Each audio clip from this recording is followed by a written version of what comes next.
Hello, my name is Dr. Lena Miller. I'm the co-founder and CEO of Urban Alchemy. And today we're going to be talking about critical diagnosis and innovative interventions, the role of the reentry community in transforming spaces and effectively supporting vulnerable populations. So today what we're going to cover is a little bit about me. As the co-founder and CEO, I think that has a lot of impact on kind of how the work is manifested. Usually a lot of times work will reflect the leadership, who we are as an organization, Urban Alchemy's mission, our services, and the role and skill set of formerly incarcerated long-term offenders, and how innovative healing-based shelter models impact the success of the in-house, and then finally needs, successes, challenges, and opportunities in serving unhoused populations battling mental health and substance abuse. So a little bit about myself. I am a native of San Francisco, third generation. I grew up in San Francisco's Bayview Hunters Point community. And for the first probably 20 years of my life, I worked with populations starting when I was pretty young in group homes and juvenile hall. And then as I got older, I founded an organization called the Hunters Point Family that worked with young people and their families in the public housing community of Bayview Hunters Point. There, I was exposed, not only working, but living to a tremendous amount of trauma. And of course, community trauma, historical trauma. And that kind of led me to seek out the medicine, so to speak, for my community when I raised the flag about evidence of PTSD, a lot of the young people suffering from PTSD. That was before we began to really talk about trauma that we do today, in the way that we do today.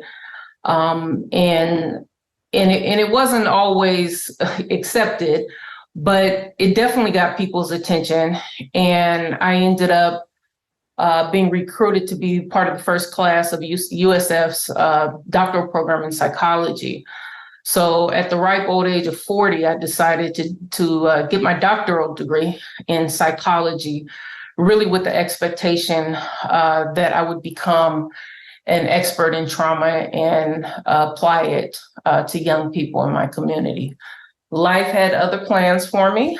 And as part of that work I was doing with Hunters Point Family, we worked a lot in the area of workforce development and jobs, because what we found is with the young people, no matter what we put in the front end, if they didn't have a way to support themselves, they would become involved in the underground economy.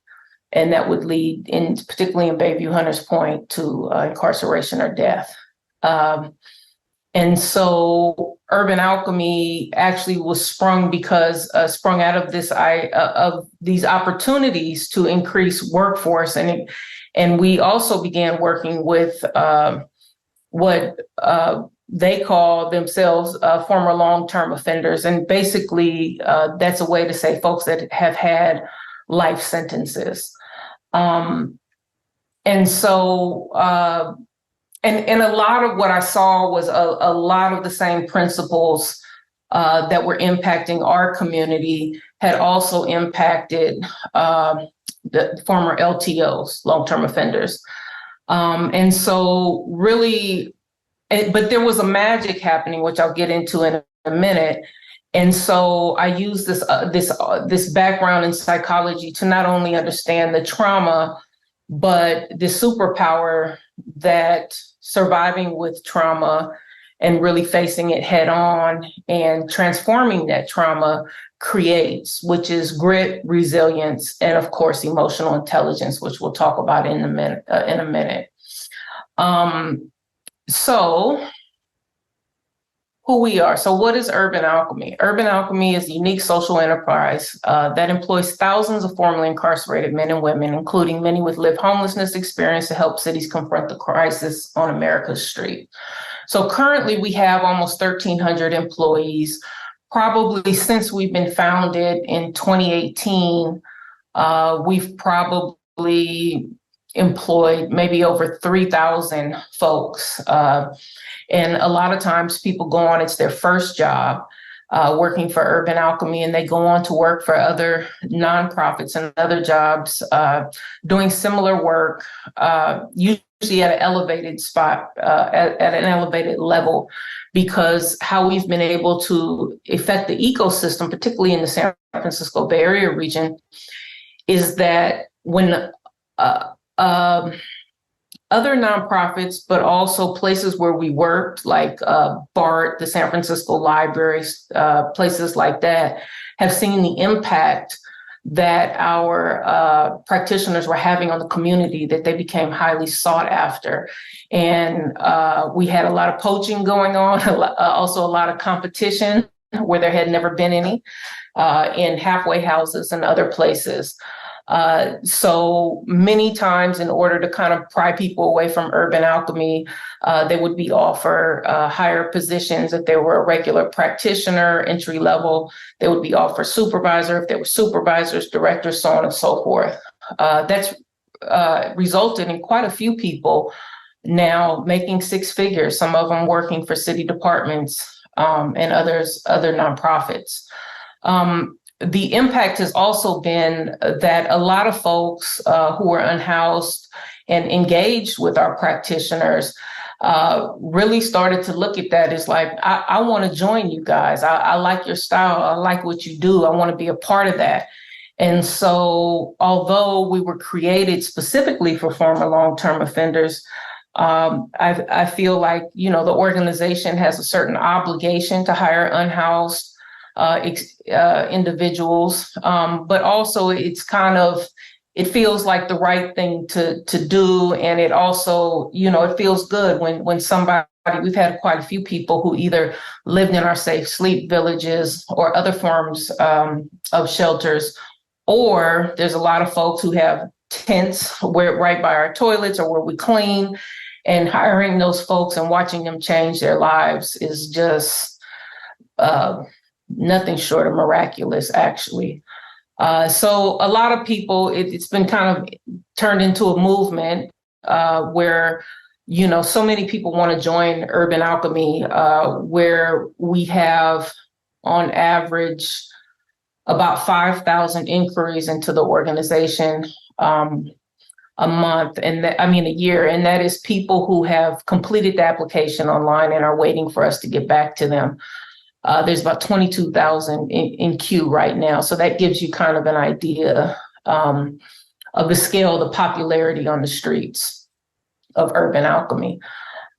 So as I mentioned, we were founded specifically to create career and job opportunities for people returning home from prison after life sentences.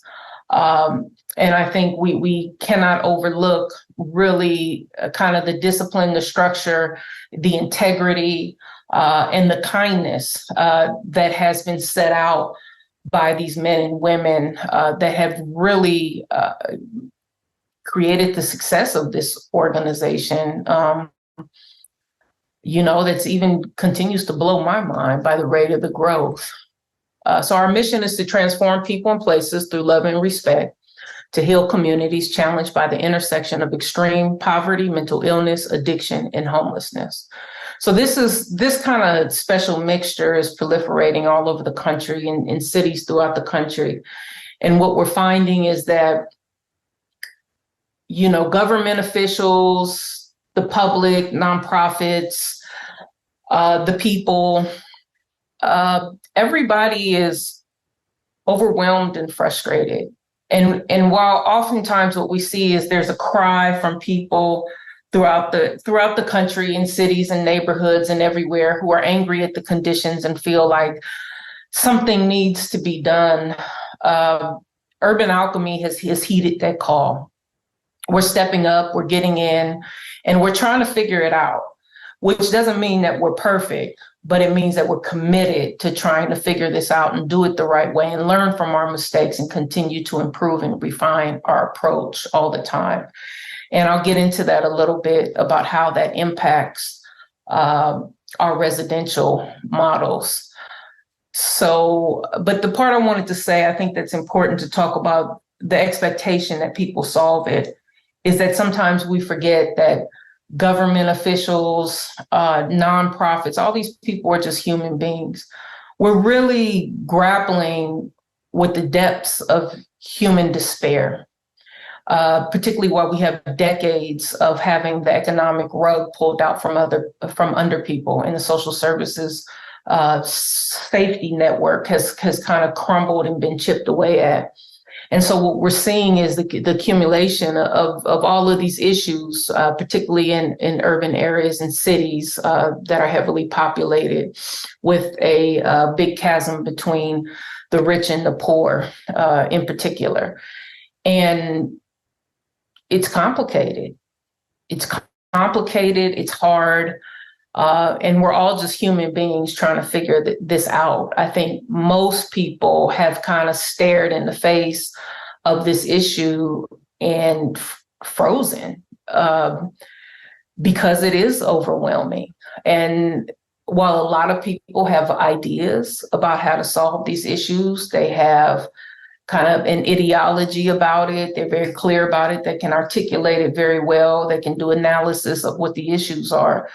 In this work, the only thing that matters is where the rubber meets the road. It's person to person. Once you get in those streets and once you get in those tents, all the ideology in the world just doesn't matter. The only thing that really matters is the actual engagement and the person to person contact. That's what makes a difference in this work. And so we try to really be thoughtful about what the needs are in the street. And so we have 6 core services that meet the needs of both the unhoused communities and the communities at large where we work. It's interim housing. We have several models, from safe sleep villages, which are primarily kind of tent villages, to tiny homes, which you see in the picture. There are all kinds of tiny homes. This is one of the models. There's the pallet model. We have container homes. We have all kinds of models for this tiny home model. And then we have safe vehicle parking, where people who have vehicles can park. And the same kind of amenities are included: bathrooms, showers, 3 meals a day, safety and security around the clock, that kind of thing, supportive services. Community-based public safety. Currently, we're the largest community-based public safety in the country. And that another way that people talk about that, although we don't use this term, is alternatives to the police. And so this is both folks that are in some of the worst intersections in the cities that we serve, who are kind of on post and able to observe issues before they really turn into something bigger, and to maintain a sense of calm in the blocks that we're on. And actually, Stanford University just studied our outcomes and showed that wherever urban alchemy is, that crime in every category goes down. Homeless outreach. That's another big part of what we do. And basically that's going out to the encampments, making sure that people are enrolled in the various systems, whether it's on the waiting list for housing or actually using the vans to take people to different shelter beds and or services. Really folks on the street who are checking on folks out there, making sure that they're okay, and really understanding the scope and the living conditions of people who are living in encampments. to better inform the kind of services that are needed to support them coming indoors. Hygiene services, this includes mobile toilets and showers. When we first started, this is what got us started, the Pit Stop program. And that was because, I'm sure everyone has heard about it, San Francisco had an abundance of human feces on the street. And that was really because unhoused and other people had nowhere to use the bathroom, particularly during the pandemic, when a lot of the businesses were closed. So by staffing the public toilets, by making sure that they were clean all the time, by making sure there was no crazy stuff going on that wasn't supposed to be happening outside of using the bathroom, we really changed the culture around that. And whereas all the newspaper articles just about were not all, but all the newspapers in San Francisco, and there was many articles picked up across the country about the overabundance of human feces in the streets in San Francisco. You really don't hear about that anymore. And I think it also creates a kind of lighthouse of safety for folks who are living in encampments around the bathrooms. Finally, we have street cleaning services. These are very important because when you're living out on the street, oftentimes you don't have garbage services.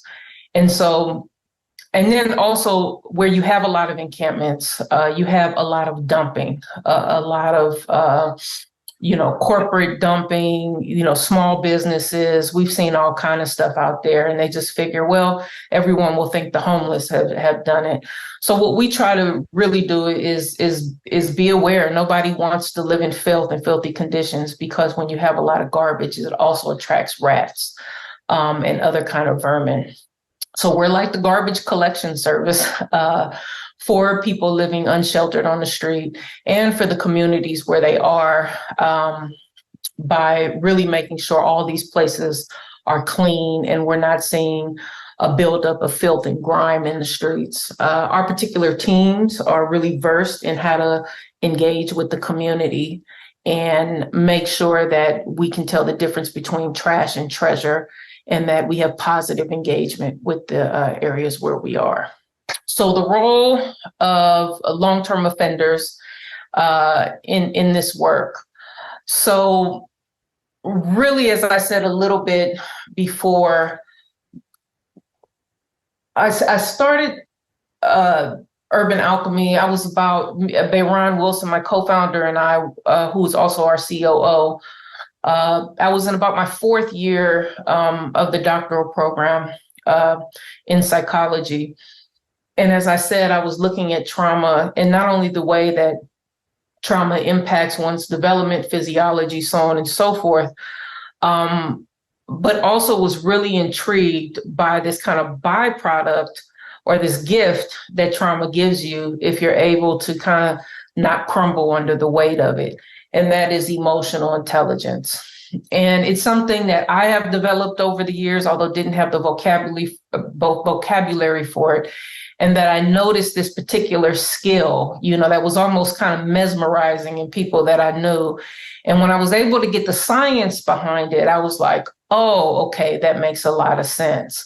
The way that you develop emotional intelligence is really by suffering through severe trauma, predominantly and primarily in childhood, but it can happen later, where you're either you feel or your life is actually in danger, because that's when your ability to engage is most important, to kind of connect with whoever you're around and feel threatened by, and to either create positive relations or engagements, and to kind of come out okay from that situation.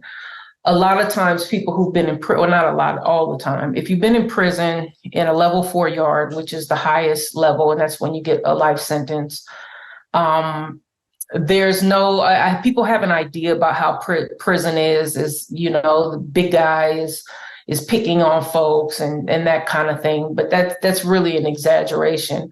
You can't just get into a fight, because if you get into a fight, it involves many people.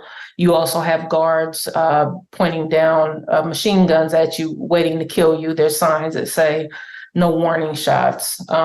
So you really have to learn how to de-escalate situations, self-control, that sort of thing. Because if you don't have it, you will not only get yourself in trouble, but your whole group. And then that's one aspect, but the other aspect is that in order to get out, you have to be released by a panel who is thoroughly evaluates every single thing you ever did before you got to prison, while you're in prison. And a big part of that is attending groups, maybe creating curriculum. So you have men and women who spent sometimes decades doing self-analysis and being accountable to other people in the group. And so doing a lot of work on themselves. So altogether, you can imagine that creates this skill set in emotional intelligence, which includes self-control, engaging with others, being able to read people. That's important because when you get on the street, sometimes it can get hairy.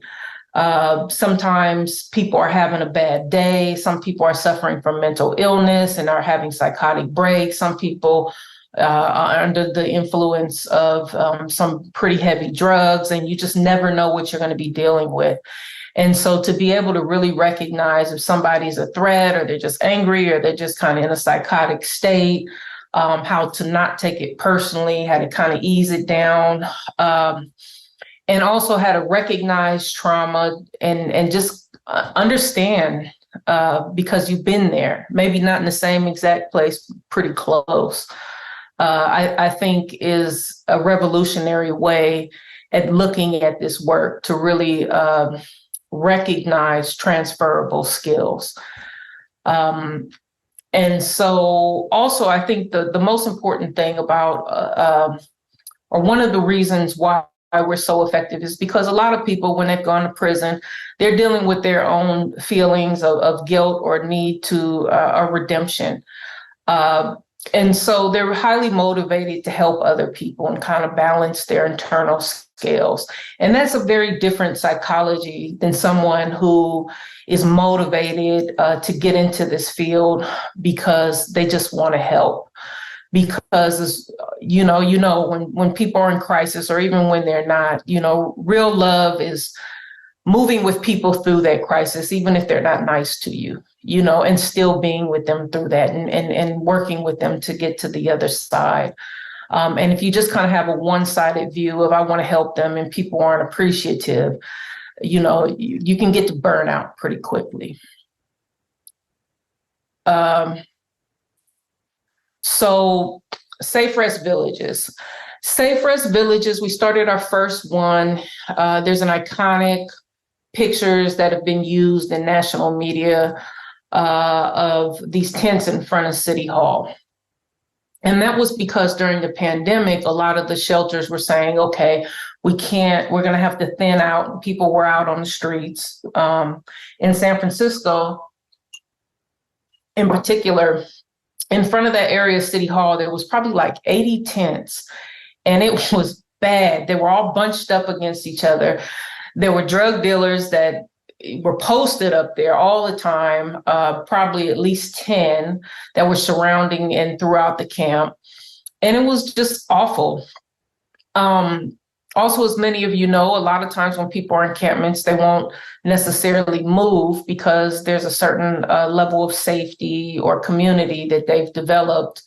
And so a lot of people want to stay where they are. I think it's a beautiful thing San Francisco did, which is to say we're not going to try to move people out of the way of City Hall, but we're going to transform City Hall to create a safe place for folks. And that was our first foray out into it. And we got the basics down, right? We got how to keep the place safe, how to make sure you have certain systems set up, all these things. It was like our 1.0. Also, I think what's important about that is that year or the year before, the Coalition on Homelessness in San Francisco did a survey, and asked folks where would they want to move, what kind of shelter. I think it was 60%, 60 or 50% said a safe sleep village, so they can bring their own tents and be able to, low barrier. And so that is what unhoused people themselves have said. And I think like 30% of the respondents in that survey were actually living in shelters and said they would prefer a safe sleep village. It offers a few advantages to folks. They can bring their own stuff. So people, particularly folks who have kind of paranoid features or oftentimes people with pretty intense addiction issues, they want someplace they can look at their tent, they can have their stuff. No one can kind of put them out arbitrarily. It's just more familiar, but it's in a safer place. So that was 1.0. It was enormously successful. While there were other shelters and they had a lot of availability or occupancy, I mean, we never had space. As soon as we had a space, it would get filled right up. So I think that's really the biggest testament to the success of that program. And when it was over, a lot of people didn't think we would be able to move people into shelter or permanent housing, but in fact, we had 100% placement rate. So I think that says a lot too. So like I said, that was 1.0, but I think what we've learned from that is that you got to go the extra step. 1.0 is good, but 1.0 isn't enough to really deal with the depth of the trauma, the suffering that we're seeing on our streets. So right now, we're seeing an increase in the growth of homelessness, 6% since 2017. In Portland, 20% growth in the homeless population this year. And Urban Alchemy has housed 260 people within the last 6 months. So this is important because it starts to make a dent in those numbers. In San Francisco, the last point in time count, homelessness reduced 15% in the area downtown in the Tenderloin where we are. In Los Angeles, particularly in Venice and Hollywood, also where we are, it decreased by 50%.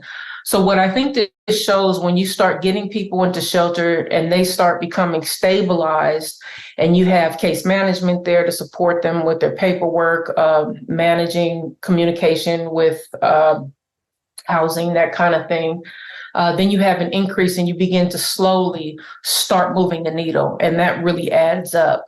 A lot of people aren't talking about those reductions because we like to talk, more about alarming things that we can rage against the system. But I think it's important to really study and look at what our successes are so we can build on them. And that's really what Urban Alchemy is doing. So homelessness is only getting worse due to deepening economic equity, lack of affordable housing, a dearth of mental health supports, and more destructive and plentiful drug supplies.